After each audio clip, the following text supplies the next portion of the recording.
Hi, my name is Jane Frankland, and I'm an award-winning entrepreneur, a best-selling author, a women's change agent, and the founder of a brand new platform for women in cybersecurity called The Source.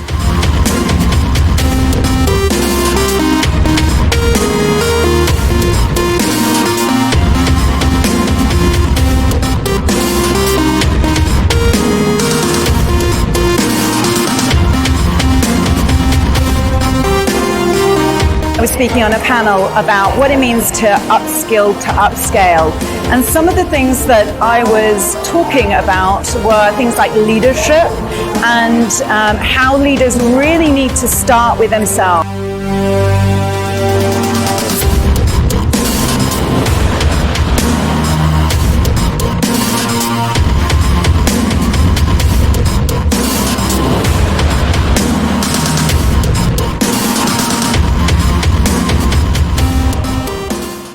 My guest today is Jane Frankland, and I've known Jane for many years.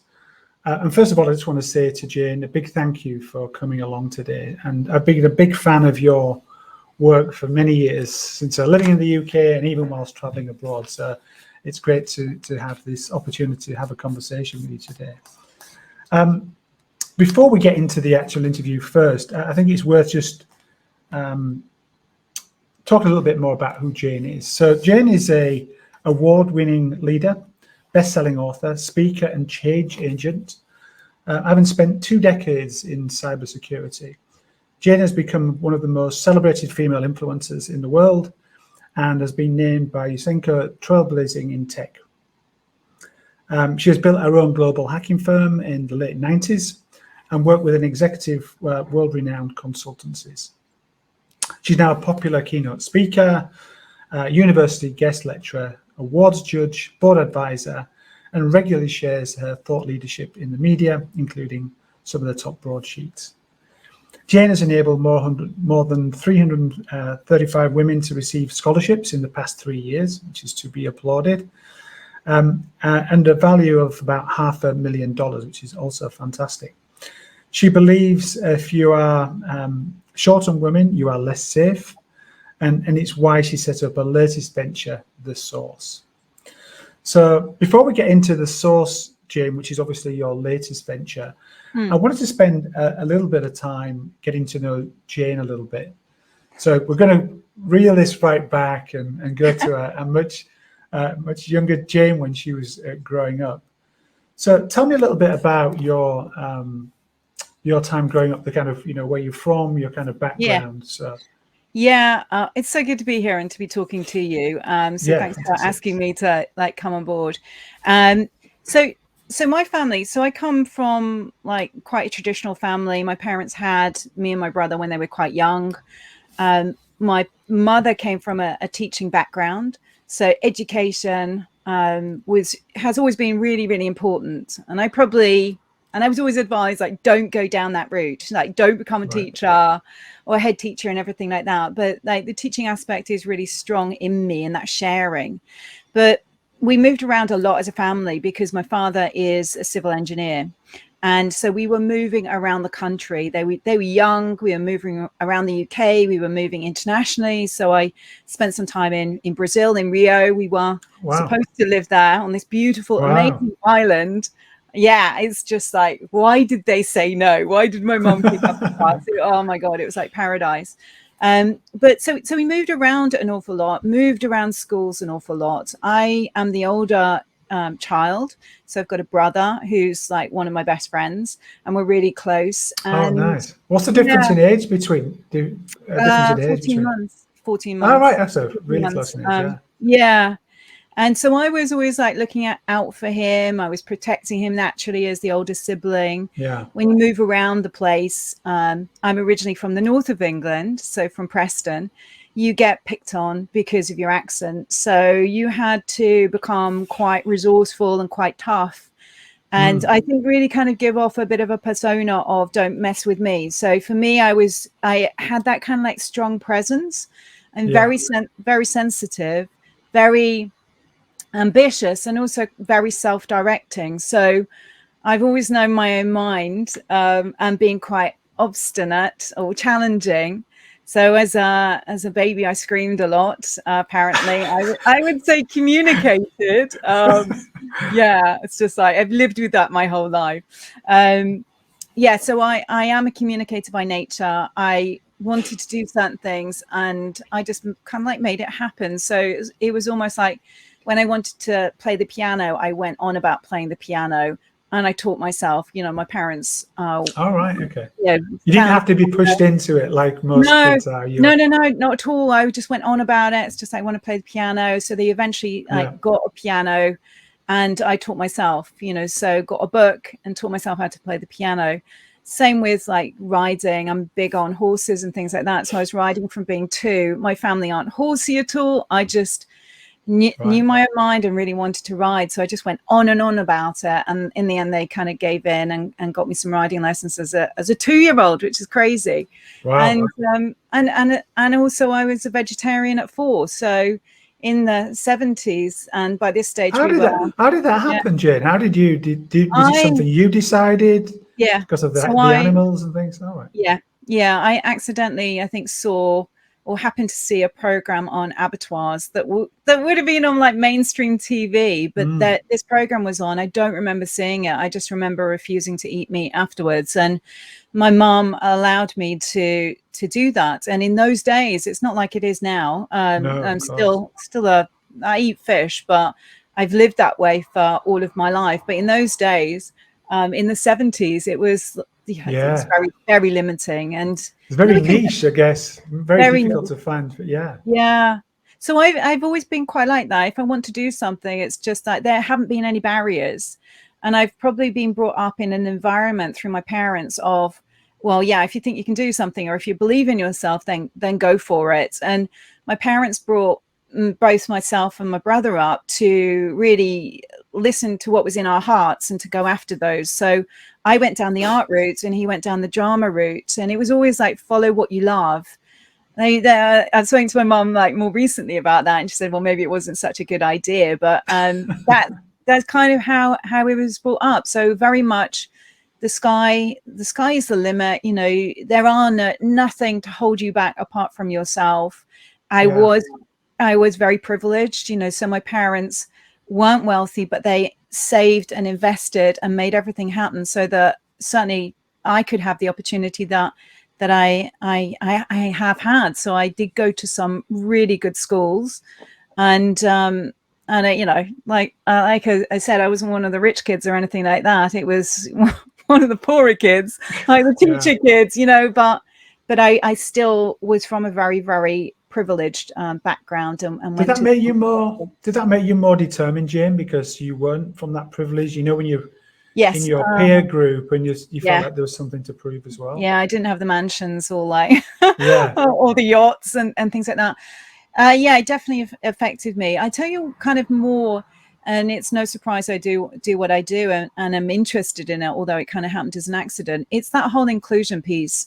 I never really felt like I belong, so it's always about fitting in. Your accent isn't like ours, or you're excluded, and it's the exclusion that is painful. It's just and that actually has nothing to do with gender at all. The exclusion that I felt as a kid was down to, well, where are you from, or socioeconomic. It's just like you don't have what we have, or you're not going on the ski trips, or you're not on the yachts, or you don't have the huge houses, or all of those things, that. So you kind of like find your group, and you are affected by that, and to a certain extent, I would also say there's probably baggage and shame around that. That feeling of not being good enough, or not belonging, or feeling ashamed because you don't have the same as they do. It's hiding it. But that can drive you at the same time as well, Jane, can't it? Absolutely. Completely it does. Yeah. I mean, it's like I've but it just affects you. It makes you kind of who you are, and you also see things through many different lenses. So it's what it feels like. I think it's interesting listening to you, Jane, when I reflect on my own personal circumstances of growing up, and probably many other people who've got their own businesses. As you know, I've got my own business in Australia, but this entrepreneurial spirit seems to come to a head in the need to kind of prove yourself in some way because of the circumstances that you found yourselves in. And I do remember going around lots of schools because we were moving a lot and always the new person in the class, and felt that you had to prove yourself. So I can empathize with exactly. Yeah, is yeah, absolutely. And it's just like you're going to be bullied otherwise. It's just exactly, like kids, like they spot a weakness, you're ruthless, bullied. Yeah, so you have to kind of go in with, how do I make friends quickly? How do I and I would say fit in as opposed to belong, because once you can like fit in, then you've got more of a chance at actually belonging and being accepted for who you are. But I think the fitting in comes first. I think this sense, and listening to you, Jane, as well, there's definitely a sense of fairness that comes across from you. You know, absolutely, your things have to be fair, and if you reflect on where you are now, I can see where that's come from. If we just move a little bit further forward into kind of, I don't know whether you went to university or you went straight into work. What happened at kind of after leaving school for you? Yeah, so I didn't know what to do. So I was guided by my parents, do what you love. So I chose to do art, and I did do A levels, and then I went off to art college, and then I went and got a degree in art and design. So I went off, even though it was, I mean, it's Loughborough University. I went to Leicester Poly to begin with, then Loughborough University to do my degree. But it was still actually called an art college in those days. So it became a university with Loughborough later. So yeah, I studied I did art for 4 years. And then I went straight out of that into design. So I trained as a designer. I was freelance. And I was one of the very lucky, I think there were 3 of us out of probably a class of about 60 or 90 who got an agent after their degree show. So I got an agent. My work was being sold all around the world. You know, I had posters of my work. That must have been so exciting. It was exciting. I mean, I did what I loved and I was really good at it. So I was a nominated Young British Designer. But it was just like working on a freelance basis. I didn't know what was going to be sold or not. So I was doing all the work. And after graduating, I also fell pregnant with my son. So I was a single parent, a mother, like in my early 20s, like not what I imagined at all. You know, I wanted to go and travel the world and do things like that. So yeah, I had a big kind of dose of reality. This is tough. This is hard. You're a mum now. You've got a son to look after on your own. You've got to provide for him. And I had to find my way. So yeah, it was a big wake up call. So that's what I did to begin with. I was designing freelance. I did some shop work, and then you know, when I couldn't pay my bills, it was because I was doing the work, but it wasn't necessarily selling, or as much wasn't selling. You know, I was exhibiting at Christie's Art Gallery as well at one point. You know, so I was tripsing around the streets with my portfolio, saying, "Will you show my work?" You know, so doing a lot of sales activity actually without even realizing that it was sales. You know, I was really getting creative. I was coming across obstacles and finding a way to move past them. So yeah, it was interesting times. And then someone said, "Look, you got a good brain. It's time to go and get a proper job." So that's when it's sad. Well, I guess you got your foundation in sales without knowing it, which is probably a good thing. I mean, I think any entrepreneur needs that skill to some degree. When you need to learn it somewhere, because it's just a core skill. So it sounds like that was, although quite tough for you, was probably a key requirement to get you where you are today, I guess. Yeah, absolutely. And I would say actually it's everyone. I really think that everyone should have, I think we're all naturally born entrepreneurs, but I think everyone should actually have a go at this like survival, really. It's just like, how do you create something and sell it and make a profit and see how sustainable it is? It would encourage so much creativity, and certainly it would just help so much. You know, it's interesting you say that, because Gary Vaynerchuk, you know, who's a big popular social media guy, who has many people coming on his different podcasts and people he meets in the street. And just recently, I think I saw this. I follow Gary myself because I find he's Mm. a very inspirational guy. And this guy asked him and said, what is the one thing that I could get started on to become an entrepreneur? Yeah. And Gary said, it's very simple. You need to learn how to buy stuff low and sell it Yeah. high and Yeah. flip it. And just Yep. start by doing that. Because he says you need to learn how to buy something low and then you need Yeah. to learn how to sell it. And once you've learned the basics of those kind of supply and demand, Yeah. then you've got the foundations to become an entrepreneur. So I think you're absolutely right, Jane. It's that ability to have that sales mindset, I think, is really helpful. It is. And, even in terms of leadership and things like that, it's just like, how do you move a project forward? How do you sell it into the company? How do you sell it to your team and so on? And it's what obstacles are you facing? Like, get creative, make it happen, because you really need to know your audience. And I see it time and time again in conversations that I have. And it's just like, hang on, like, let's just stop. Like, what is the whole purpose of this? What are you trying to achieve? Let's push this back to your audience. What do they want? Instead of you going into, well, let's just do this, that, and the other. It's like, let's just check. What do our buyers? What do our buyers want? What do our buyers want? This is why engineering companies usually fail, because they engineer something brilliant and then think about how they're going to sell it. And it should be the other way around, looking at the market and finding what's required. Yeah, absolutely. And so you went into work, Jane, and obviously you went into business. How did this transition? So you went into work. Did you think it was just not for you working for an employer, and then this is why you decided to go into business? What was that transition? Yeah, I'd always wanted to be my own boss anyway, and because I thought that's where the money was, and it's just like, that is where the money is. So I'd always wanted that, and I went into a job. And it was a tough job. It was a sales job. I never saw myself selling at all. It was just like, I don't do that. I'm an introvert. So it's just like not what I do. But I hadn't realized that a lot of what I had done was actually selling.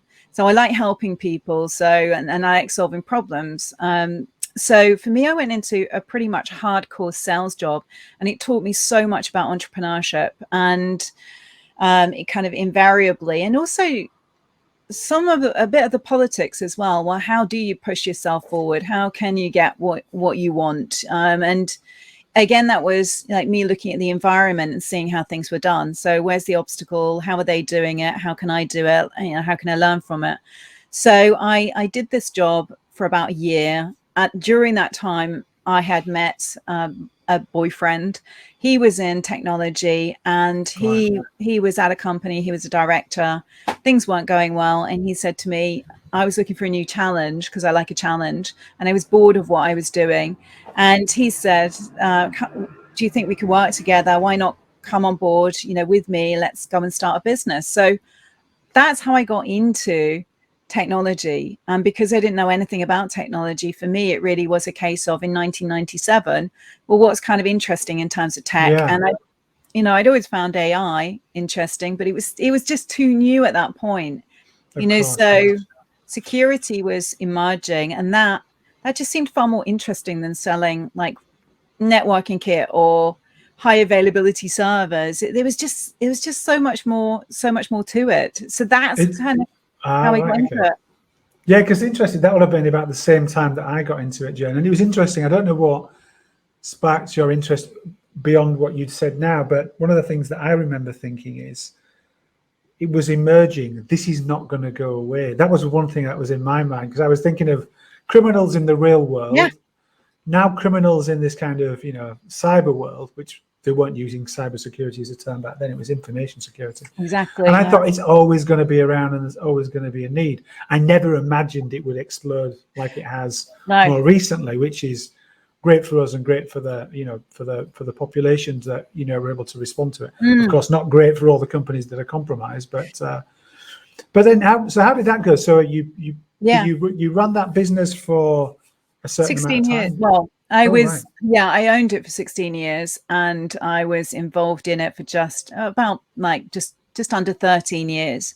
So yeah, I mean, it's like my business partner and I had so little money. I mean, it was organically grown. So it was me hitting the phones, hardcore sales, hitting the phones, pitching yourself. Can we come in? This is what we do. And starting locally. So we started locally. We were really clear on message, proposition, what our objective was, like what were we doing, why did we want a business, so we were really clear on like the outcome, like within 3 to 5 years we want to build this business and sell it for X amount. So we knew why we were doing it, and then we really believed in ourselves, and we got really busy, because if we didn't sell and get the money in time, I was certainly having to go back to my boss and say and say, please give me back my job, so it was very much okay. So we had to make it work. It's like the Tony Robbins talks about, burning the boats, doesn't he? Burning. Yes, he does. You know what I mean? He's like, oh, it sounds a bit drastic, but if there's no going back, you've only got to go forward, right? So this is it. I'm not sure. I think of him so often actually about that, and it's just like, oh, do you actually do that? I mean, it's a big step. Did you follow Tony Robbins when he was becoming famous?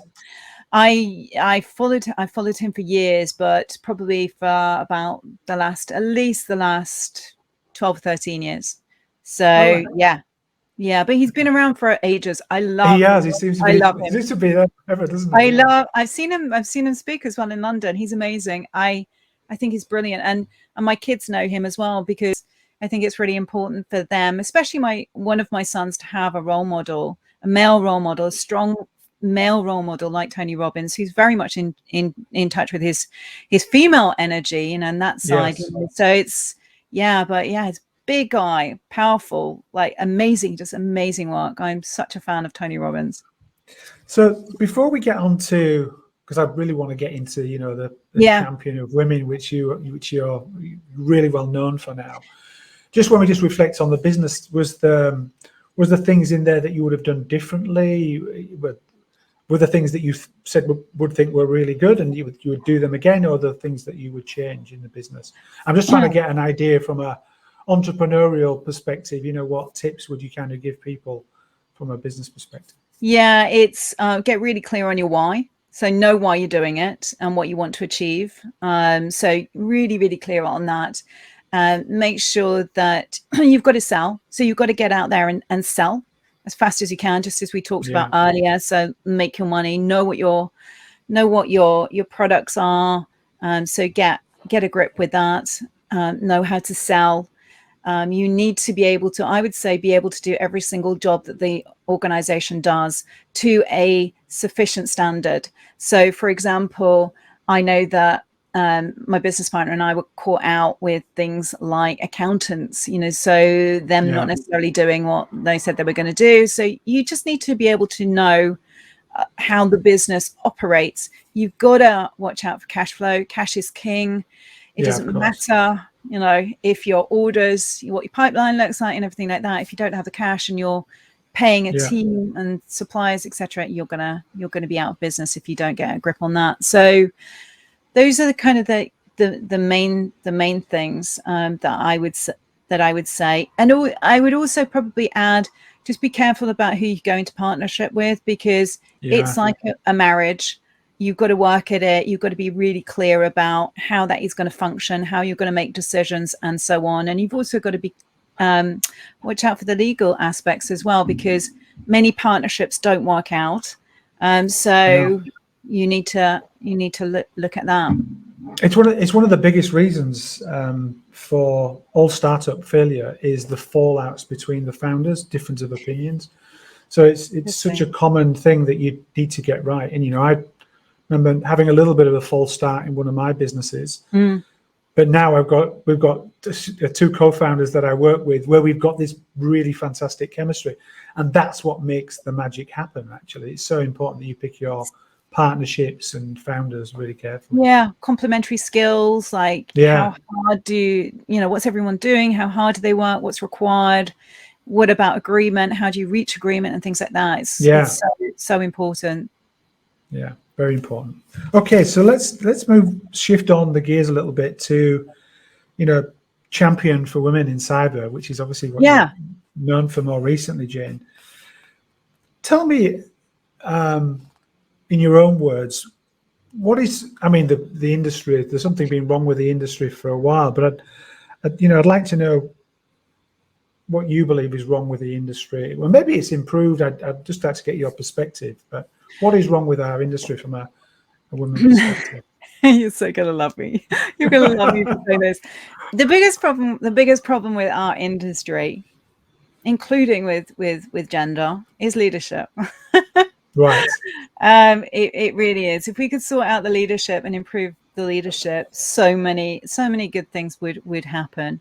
So what I see in terms of say gender is you've got to get the buy-in from the leaders. If you don't have the buy-in from the leaders, nothing is going to shift. And so, I see a lot of saying the right things, or maybe even looking as if they're doing the right things, but it's not actually necessarily doing the right things. There's also a problem of really not understanding what the root problem is. So it's just like that investigation work. And it really surprises me, considering we have so many consultants in our industry. It's just like, as a consultant, why are you not understanding the problem? They want a little pill, like, what is the formula? What do we have to do step by step? And you can give them a framework and everything like that, but you've got to understand what is your unique problem. You can all have similar problems, but it's just like what's going on in your organization. So you really need to understand that and do that investigation work. Yeah. When I think about writing the book, Insecurity, that first book, I didn't really understand the problem. So really it was a research project, what is going on, and really like listening to stakeholders, the buyers. And we have numerous, when we're looking at this, we have the hiring managers, we have talent and acquisition, we have HR, we have maybe marketing and comms, we have the CIO, maybe the board. There are so many different stakeholders, and you've got to get past obstacles and get buy-in and really understand, like, well, what is your objective? Like, what do you have to win at? What are you measured on, your KPIs? You have to understand all of the players, and you have to have that really buy into, well, why are we doing this? Is it about innovation? Is it about performance? Is it about just doing the right thing because it's not fair? And you'll have all of those reasons. Now, for me, as a woman, but also as a business owner, what I care about is actually the planet. So I want to see our planet doing better. Our planet is suffering, and in order to do a better job, in order to help the planet, then that means we have to do certain things. So I want a happier workforce. I want a safer workforce, and I want all of those effects to like ripple through to the planet. So we can improve on our technology, we can improve on safety, we can improve on climate, all of those things. So, for me, it's about that. You've got so much bureaucracy like wrapped up in it, so many stakeholders, so many people not moving forward in a timely manner.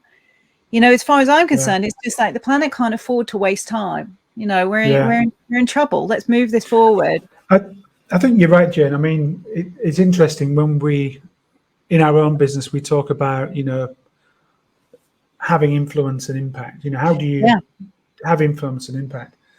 The only way that I think you get any influence and impact, even as cybersecurity professionals like myself in an organization, is if you get the board, the CEO, and the senior leadership, as you said, Jane, driving top down. Yeah. And you're always going to look to the leaders to see, well, what are they saying is normal. So you should have a diverse board. That signals the right message. You should have a diverse executive team. Again, that signals the right message. But I think you made this point as well, Jane, KPIs.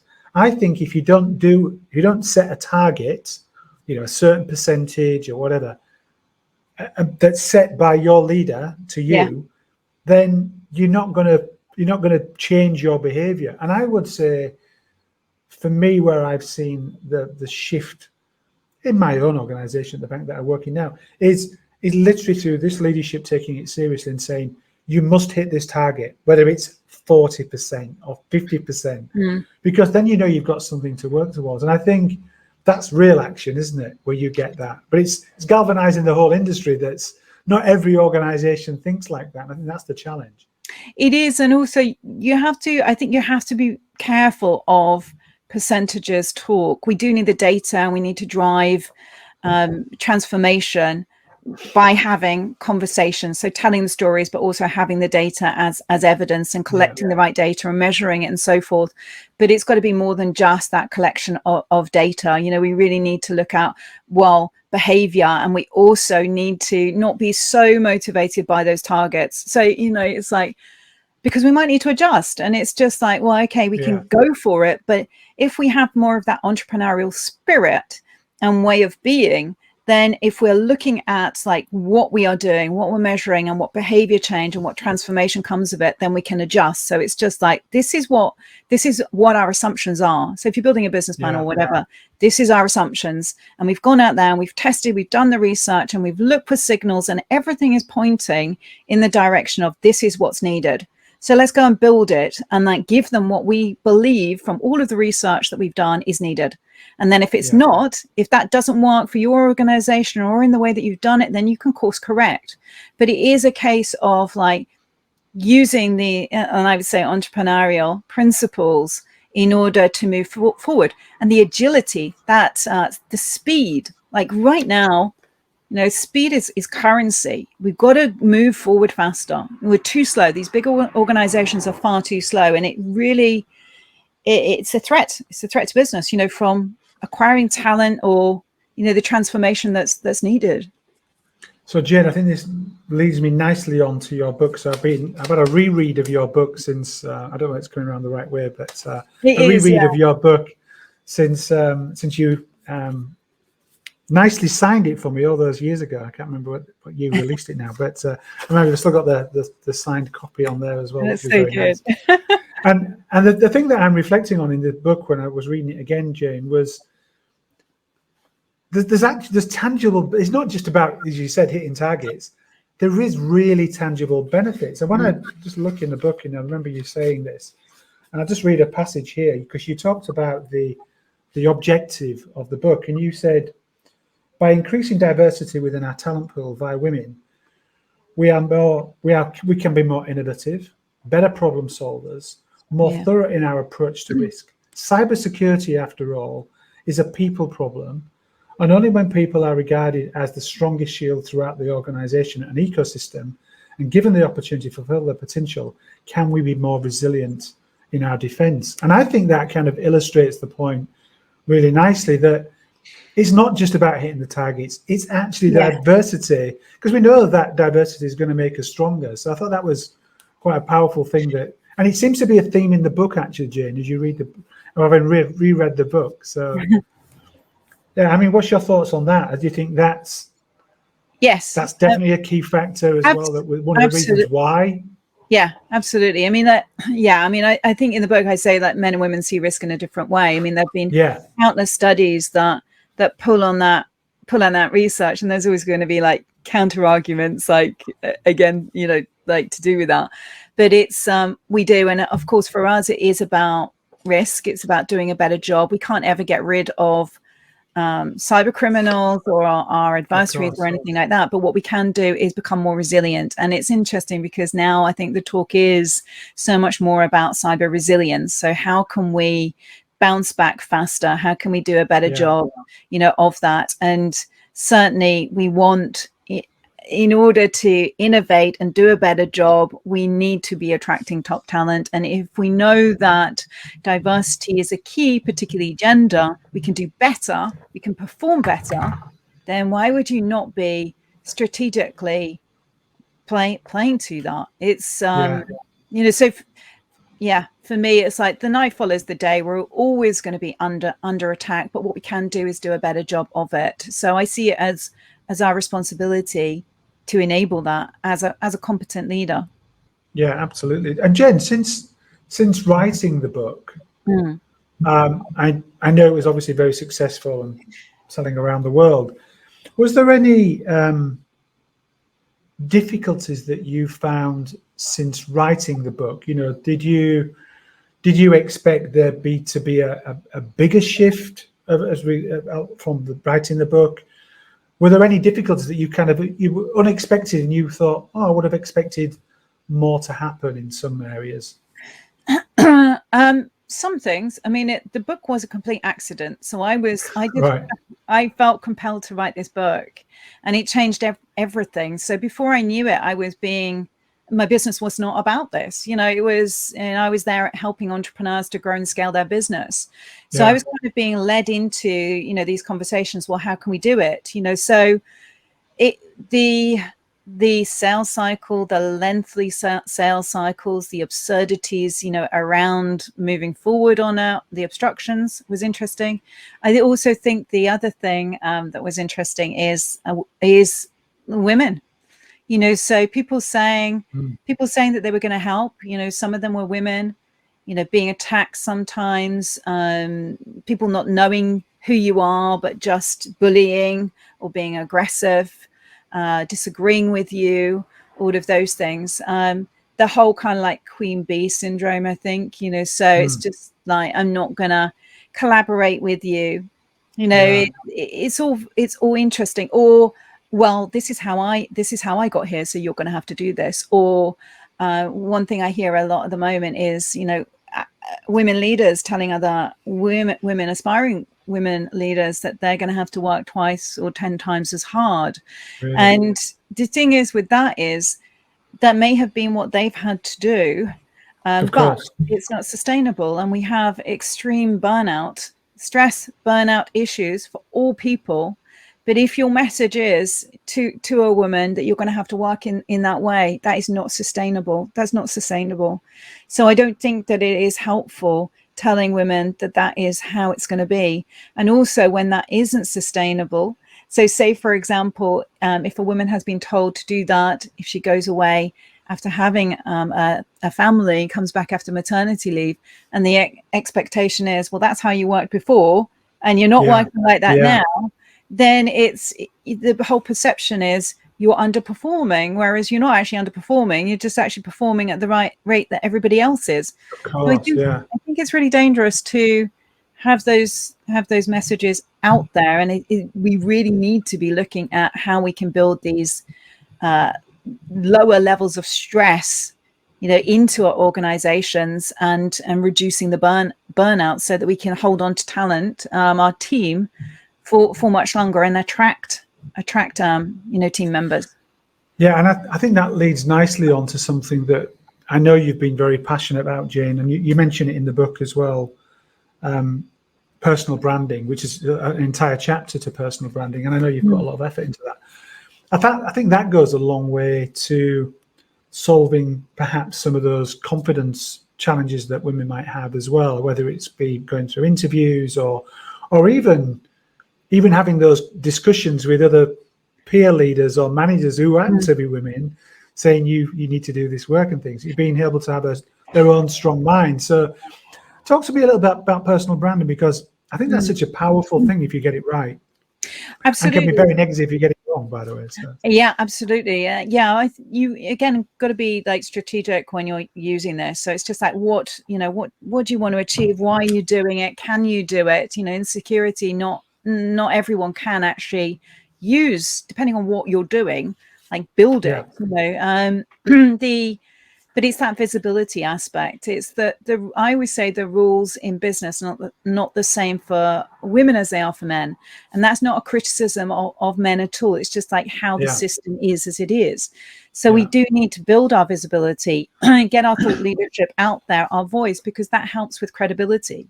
So a lot of women will think that certifications and qualifications will help, but they fulfill another objective. So when you can actually show and get your point across, then other people will be consuming that. So they could be consuming it within the organization or outside of it. So you're actually appealing to all of those stakeholders, future team members, existing team members, other people within the organization that you have to get buy-in from. And then of course your external, stakeholders, from your organization's brand, so are you aligned? So it's massively important. And of course, when we do that, we then become more visible, which creates more normality. Other people see women out there performing these roles as leaders. Other women will see other women like in those positions, whether they're moving into leadership or in leadership and so on, so they can actually see the route. It doesn't have to be that, I know there's a lot of, you've got to, see it to be it. And I don't actually agree with that. I think that holds us back. I think that puts another limitation on us as women. I think more of the right message is that you can be anything that you want to be. And, so go for it. It just helps us if we have visible role models. So I always encourage as many women leaders as possible, gently nudge them, or not force them. I'm like playing with my words there, but it's just like, no, it's time. No, it's time for you to get out there. You you owe it to yourself. It's good for your career, your progression. Like, where are you going as a leader? What do you want to do? And it's also good for our industry. So yeah, I'm a big promoter and fan of that. Yeah, and I have learned a lot from you in that regard as well, Jane, because I've got twin daughters who who are 23 now. Gosh, they've grown up. But they've just entered the workforce, and for that, I've said to them, you need to find your own voice. Personal branding is really important. How you present to yourself, to the world, through even your digital profile. Never mind the physical way that you interact with people is so important, isn't it now? It massively is. I mean, you're looking at it almost like from this consumer. How are people consuming you? How are they consuming you from an organization perspective? How you're interacting? Are you on camera? Are you not? Are you in person? How are you showing up? What is your energy like? And then, of course, like your digital footprint, so like, where is it, and are you happy with how that is being presented, how other people are consuming it? So, it's literally where are you, and are you comfortable with that? Because you can be much more directional in terms of what you're doing. Yeah, and it's interesting. I was literally listening to a podcast.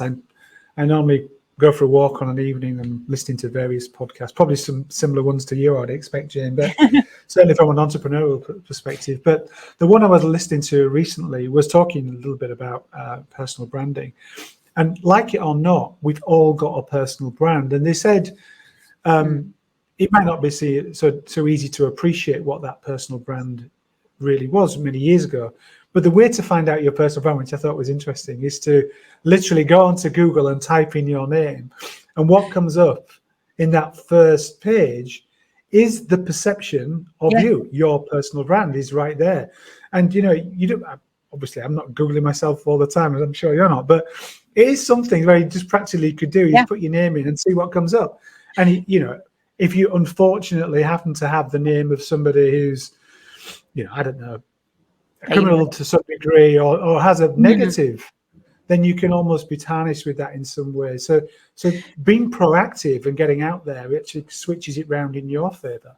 It absolutely it does. And I would go a couple of steps further. I would say Google your images as well, what shows up, in terms of your images, and maybe use something like a different browser. So, or get someone who doesn't necessarily, who's not Googling your name, so that you can get a truer picture, or use DuckDuckGo. It's just, see what comes up, and keep monitoring what comes up.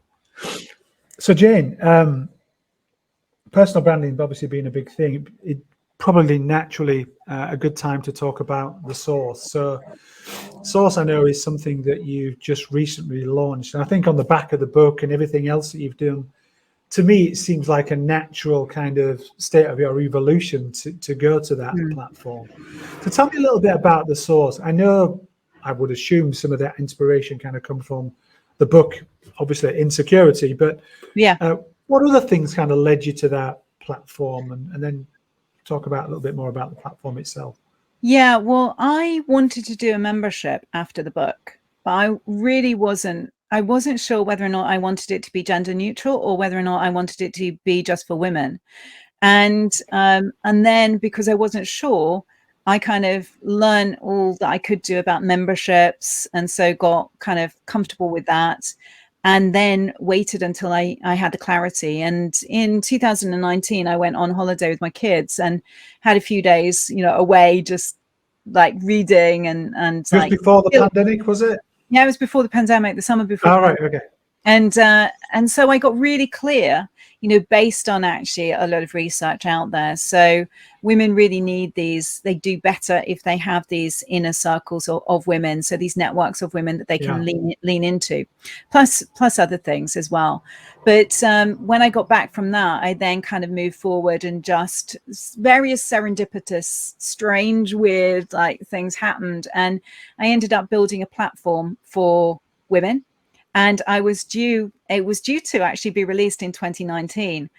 But some of the experts, because I have experts who come onto the platform to deliver masterclasses as like one aspect of it, they were coming on and delivering recorded trainings or masterclasses, and some of them didn't deliver in a timely manner. So that put our launch back.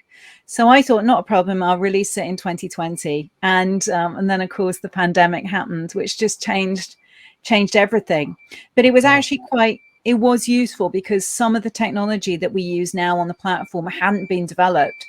So having a period of almost like, well, not evolution, but just a period of it not going out into the world and developing it, and enabled us to build in some different technology, which actually is really beneficial to the members. So the source is a platform.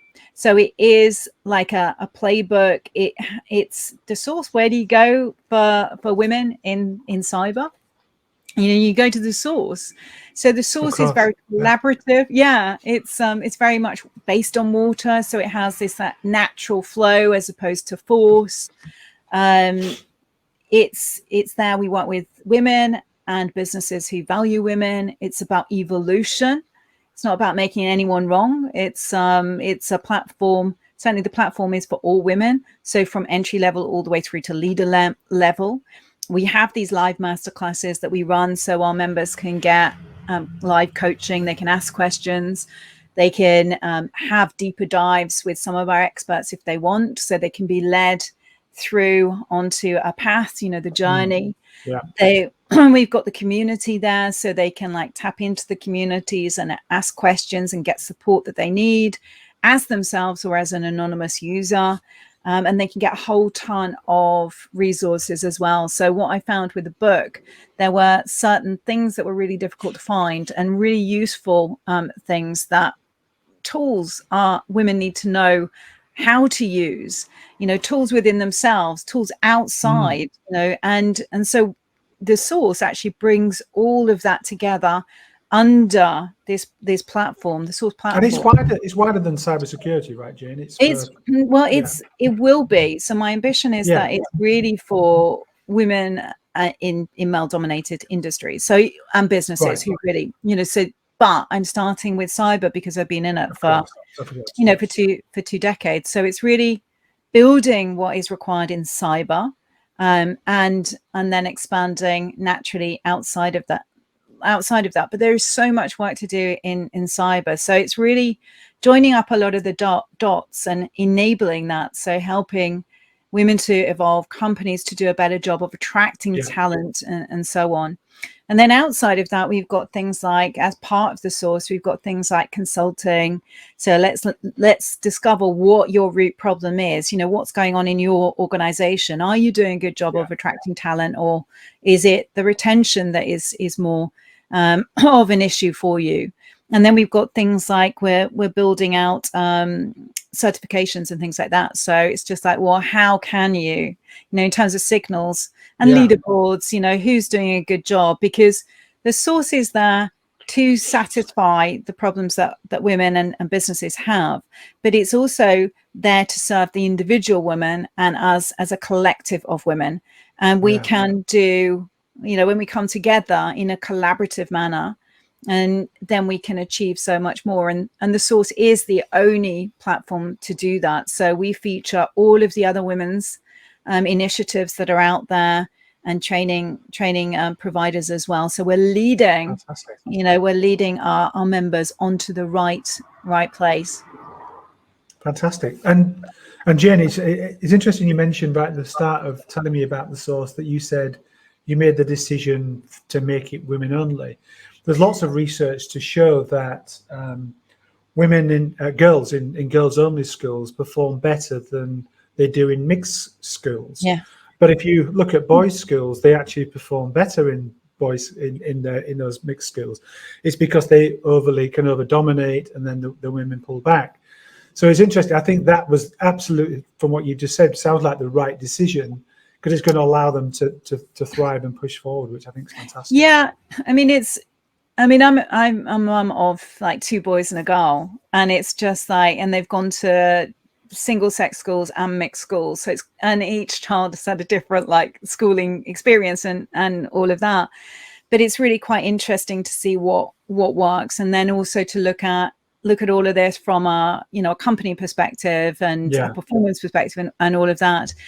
So it's what I've done, say, with the source is we do have men in the platform, but they come on to teach, or to, of course, yeah. Exchange and share. But say with the source, no one knows what it is like. Only a woman knows what it's like to have that experience. So we don't, if you identify as a woman, then fine, you can come on, because we don't want to get bogged down into that whole like educating a man and what it feels like, because even though there can be not sympathy, but that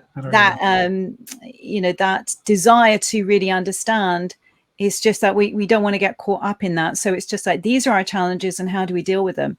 And one thing that I do with men, and certainly what will come, is there will be initiatives, and maybe there will be areas on the source where we can get our allies involved. And so some of the things that I'm looking at are like, well, how do we help our allies to do a better job? People like you, Darren, who are really working hard and helping. Yeah.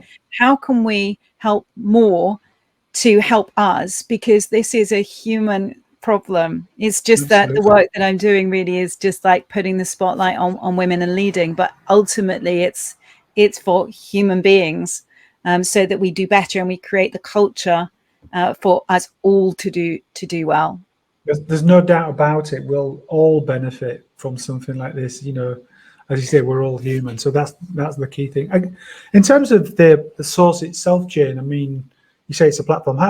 If somebody's listening to this and they want to find out, where to get more information, get onto the platform itself, how would they go about doing that? And I'll put links in here, by the way, as well. Put links in. Yeah, I would direct people to me. So it's just like on my website, so jane-frankland.com, or via LinkedIn. So it's just like, if they go to my website, there are various places that they can either come and have a conversation with me. So if they're an organization that really wants to improve how to do this, then they can book a discovery call. I'm literally just about to release an assessment, so a diagnostic, which has about 10,000 words. It's about a 10,000 word report on like how you can improve, some of the things that you need to really look at. So that will be available really, really soon. I'm just working with my team on that. And then as an individual woman, again, if you go to my website, you will be led through to the source, which will enable you to sign up either as a free user and to get access to some of the things that are on the source, or as a paid user. So that's what I would advise. Fantastic. It's interesting. You mentioned the questionnaire, Jane. Have you read a book by Daniel Priestley called Oversubscribed? Yeah, I went through Dan's program, so I know Dan really well. Was that the Dent? Was that the Dent? Yeah. Is it called the Dent program? I mean, it is Dent. Yeah, it was. It was called Key Person of Influence. That's right. Yeah. I signed up to in 2014. So like, before, but I went through. I'm a KPIer. So that was me really before. So before the book, it was me really trying to identify, after my penetration testing company, it was me really trying to figure out, where is my mountain of value? Where is it? I have no idea. And then how do I commercialize that? So I came out of Dent with, I'm serving entrepreneurs, and with that view to writing a book. And I did write a book. I just didn't publish that book. I wrote Yeah. Insecurity, and was led down that path. So I thought I'd figured it out after 10, Interesting.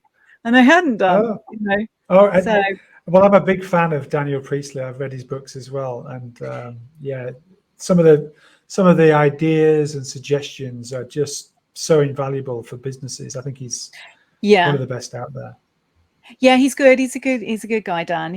And the team are good. So yeah, I'm still in contact with them now. So and you always go back to like the basics, the foundations. I think there are a few more foundations there that I would add in, but you're really well served. And just to keep going back and just refining against those 5. Well, look, Jen, I think the source is going to be a huge success, and I'm definitely one of the people supporting in the background and championing what you do. So that's fantastic. I guess the question I would kind of close out on really is, obviously the source is, I think, your major focus right now, certainly from hearing what you've just said. But what's kind of next for Jane in terms of the future? I mean, you've got lots of things. You've got events, conferences, you're extremely busy. Is there more books that you're going to write? You know, what is the future? Not right into the future, but the kind of short-term future for Jane. What's next? So, well, this is the next book. So it's it's a series. It's happened as an accident. So it's called Insights, and it's been reviewed by like the CIO of NASA and partner at EY and loads of other like really cool people.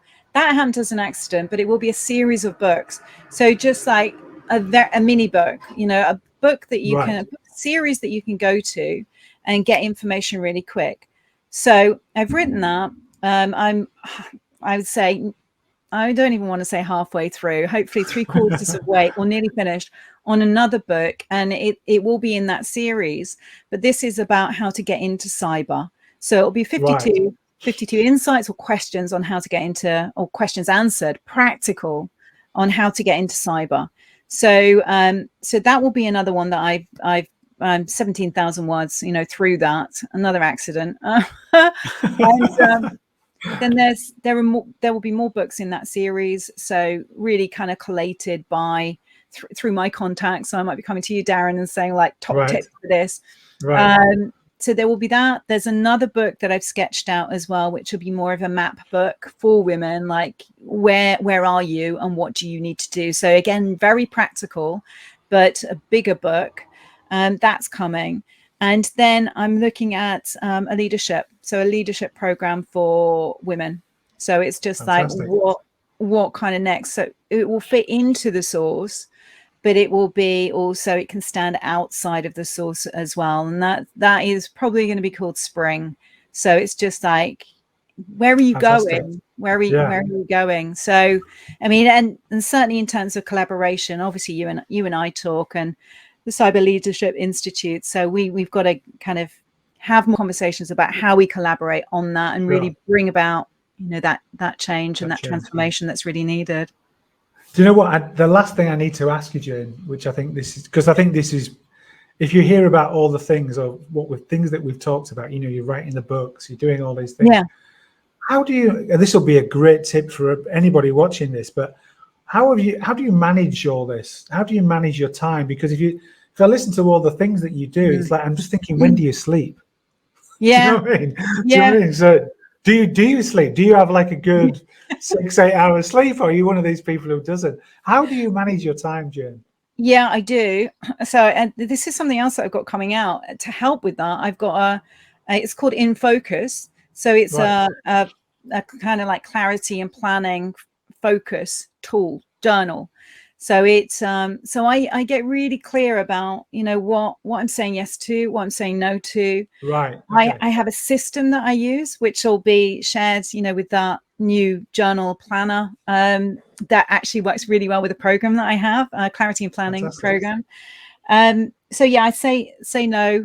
I try and build. I say try. It's like the habits. So it's things like exercise, like your fundamentals. It's just like exercise, eat healthy, like drink water, get your sleep in. If you're not doing it, all of these things, you're not going to perform. You need your brain to be performing as best it can. So do all those like key basics and get really clear on what you're saying yes to. You've got to have an accountability buddy, because you will stray off the path and you'll go off and do things that you enjoy, and so on. So you need that. And then you need coaches. So you've got to have a team of people around you who can keep you, like, even with the tools that you have, like the focus and your systems, you've got to have other people who'll call you out on things like that, and who'll support you and direct you. So you need a whole team around you. So it's that investment. You've got to, and you need to be doing that and not waiting. It's just like, well, I'll just wait until. No, make it happen. Go and find out. If you want that performance, then you've got to perform as a top athlete would do.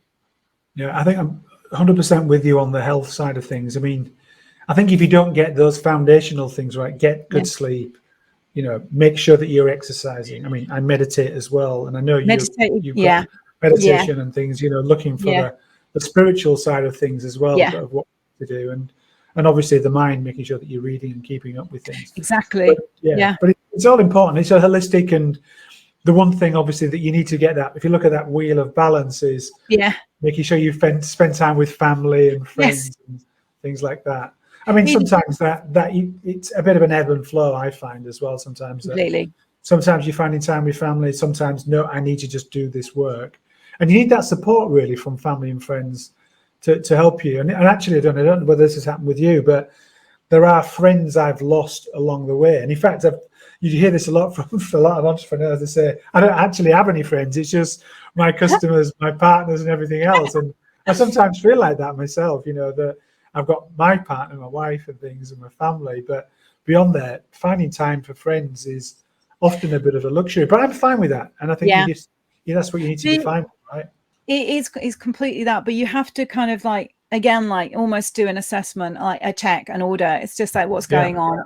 And it's not about balance, because we're living human beings. So we ebb and flow. So we move, so sometimes it's going to be the kids and family that takes more of your, more of your energy and focus and things like that than it does with work. But you're constantly moving. And if you get out of sync with some things, then it can, I think, affect other places. It can show up in other places, just like, say, with, if you've got an injury, you might be limping, and then you discover actually it's your hip that's the problem. Exactly. It's kind of like that. So and I think that's like how it is in business. It's just that you've got to keep your eye on, but not get too bogged down with it. So understand that it is going to move, but just like have a bit of awareness on it, and just like course correct or rectify if something is completely out of balance for too long. So it's and that is important. If it's too long, it's just like, okay, it's a threat. Absolutely. Well, look, Jane, we've come up to just about the hour, actually, before we might even gone over a little bit more. But look, it's been fantastic spending time with you during this call. So, and I wish you all the luck in the world with the source. I don't think you need the luck. I think you're going to do fantastically well, and especially with all the books that are coming out as well. And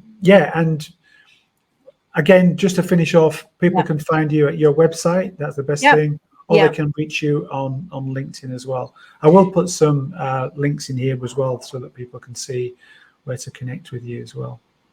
Yeah, that'll be good. And the other thing I'm just going to mention is I've got some really cool research that is coming out as well. That will be coming out really soon, and that's just going to be. I'm so excited about that. Actually, I'm kind of thinking, well, maybe I should just do a launch, like a press event. But you should. Yeah, I might save it. Do it. Make sure you do it the next time I'm in the UK. I think I'm there.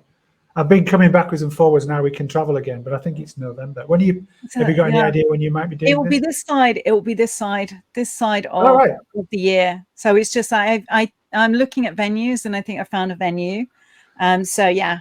I'll be there in November. Hopefully, I'll be there to share it with you. So yes.